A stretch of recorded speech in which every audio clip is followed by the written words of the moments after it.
proposals aimed at bringing celestial riches down to earth. No doubt this will make a few billionaires even wealthier, but we all stand to gain. The mineral bounty and spin off technologies could enrich us all. But before the miners start firing up their rockets, we should pause for thought. At first glance, space mining seems to sidestep most environmental concerns. There is probably no life on asteroids, and thus no habitats to trash, but its consequences, both here on Earth and in space, merit careful consideration. Part of this is about principles. Some will argue that space's magnificent desolation is not ours to despoil, just as they argue that our own planet's poles should remain pristine.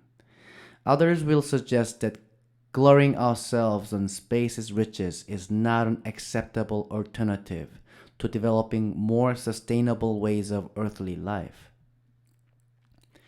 History suggests that those will be hard lines to hold, and it may be difficult to persuade the public that such barren environments are worth preserving.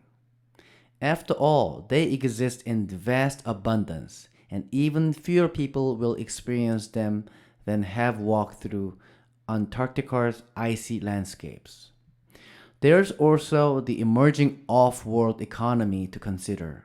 The resources that are valuable in orbit and beyond may be very different to those we prize on Earth.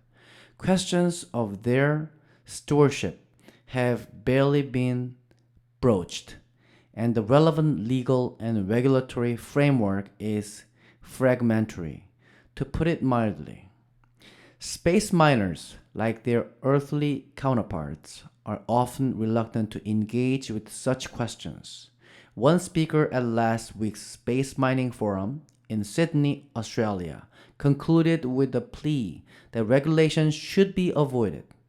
But miners have much to gain from a broad agreement on the for profit exploitation of space.